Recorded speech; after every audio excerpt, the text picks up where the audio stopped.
انا واثق ان الفيديو ده من فيديوز اليوتيوب اللي انت هتسمعها هتغير لك البرسبكتيف بتاعك ناحيه البيزنس اللي انت عايز تبنيه. الفيديو ده هتكلم معاك على حاجه كنت اتمنى اي حد يمسكني كده من ايدي يقول لي سيجما اوعى تقع في الاخطاء دي كلها وانت بتبدا البراند بتاعك. في الفيديو ده هتكلم معاك عن اكبر 5 اخطاء شفت لوكال براند اونرز بيقعوا فيها وهم بيشتغلوا على البراند بتاعهم. اول غلطه البراندات بتقع فيها وبجد كارثيه، وشفت براندات كتير جدا بتخسر بسبب عدم وجودها، هي جزئيه البوزيشننج. براندات كتير جدا مفيش ليها اي قصه، مفيش ليها اي هويه، مفيش ليها اي توجه واضح، بادئين البراند بتاعهم بالطريقه بتاعت سيجما. انا شفت ان البيزكس هي الترند فانا اروح اصنع بيزكس وهشتغل بيها.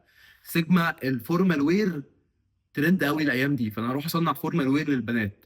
يا سيجما انا شفت هدوم الاطفال تحفه مفيش ناس كتير شغاله فيها فاروح اشتغل فيها. براندات كتير جدا يا جماعه فاكره انها بتنافس على المنتج وان المنتج ده كمنافسه هو الحاجه اللي هتساعدهم ان هم يكبروا. للاسف النهارده اللي هيساعدك تكبر هو البوزيشن بتاع البراند بتاعك. انت بتبوزيشن نفسك ازاي، بتبيع لاي سيجمنت، البراند بتاعك بيتكلم ازاي، ايه الستوري او القصه بتاعت البراند بتاعك.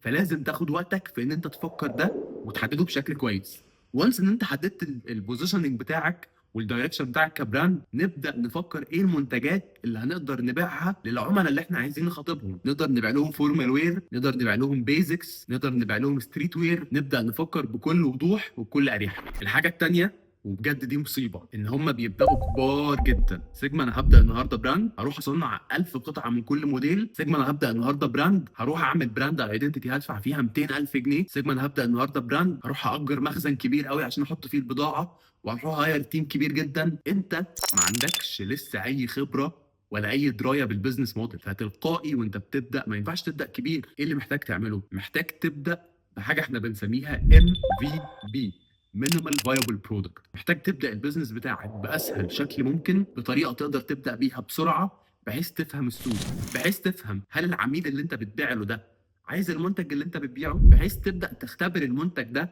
مع المصانع، بحيث تقدر تفهم الطريقه اللي الماركتنج بتاعك هيمشي بيها. ما ينفعش وانت بتبدا براند تبدا ب 1000 قطعه من كل موديل.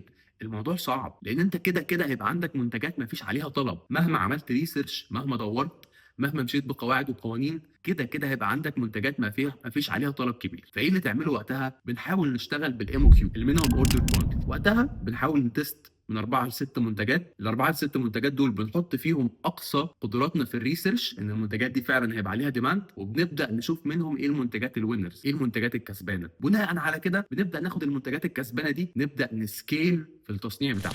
المشكله الثالثه براندات اللي بتعتمد على ذوقها الشخصي. يا سيجما انا رايي او انا شايف او انا طول الوقت حاسس ان مش عارف اللون ده هو المناسب، اصل انا حاسس مش عارف ايه، اصل انا حاسس ان انا عايز اخاطب الفئه دي والفئه دي هنطلعها، اصل انا حاسس. صدقني انت محتاج تسمع للعميل بتاعك اكتر ما تكون بتسمع لرايك الشخصي. محتاج تحط ارائك الشخصيه على جنب لفتره ما، تبدا تشوف العميل عايز ايه بالظبط. من اول التقفيل مثلا، ودي برضو مشكله كبيره قوي بلاقيها، ان هو سيجما انا عايز اعمل احسن تقفيل في مصر. انت العميل بتاعك مش عايز احسن تقفيل في مصر، انت شايف رايك الشخصي ان انت كبراند الايجو بتاعك مش هيسمح لك تعمل تقفيل متوسط. بس انت في الاول وفي الاخر هتبيع التيشيرت ده ب 600 جنيه ب 700 جنيه، فانت مش محتاج احسن تقفيل في مصر، محتاج التقفيل اللي العميل بتاعك عايزه. فحاول تبعد ارائك الشخصيه بشكل كبير قوي وحاول تسمع للعميل. العميل بيدور على ايه والعميل عايز ايه. ابدا اذاكر السوق كويس جدا. وانس ان انت فهمت العميل انت قدرت تعمل ماني ماشين. المشكله الرابعه مفيش خطه تسويق واضحه. البراندات بتكون فاكره ان هو يا سيجما انا يا دوب هصور المنتج بتاعي، سيجما انا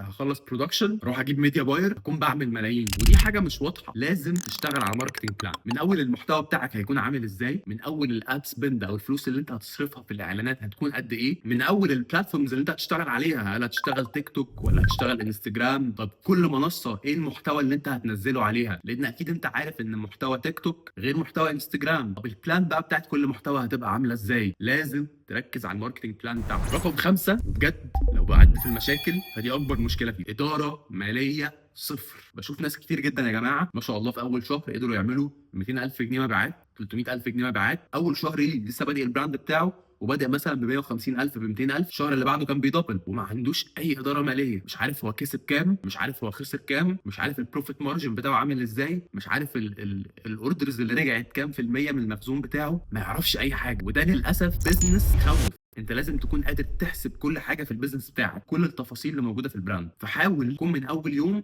عندك شيت انت كاتب فيه كل المصاريف اللي انت بتصرفها في البيزنس، وكاتب فيه الفلوس اللي بتدخل، كل الكاش كولكتد. ده مهم جدا علشان حتى بالوقت لما تيجي تحلل الحسابات بتاعتك تبقى انت عارف ايه الاماكن اللي انت بتصرف فيها فلوس كتير، تبقى قادر تفهم ايه الاماكن اللي بتكسب البيزنس. طبعا لو عايز تتعلم ازاي تقدر تبدا فاشن براند بشكل صح، تقدر تدخل على اللينك اللي تحت، تحجز مكالمه مع التيم بتاعي، هيقولوا لك فيها كل تفاصيل المنتور شيب بروجرام بتاعنا، وحاول تلحق في اسرع وقت قبل ما سعره يزيد. هستناك جوه ان شاء الله، وبالتوفيق.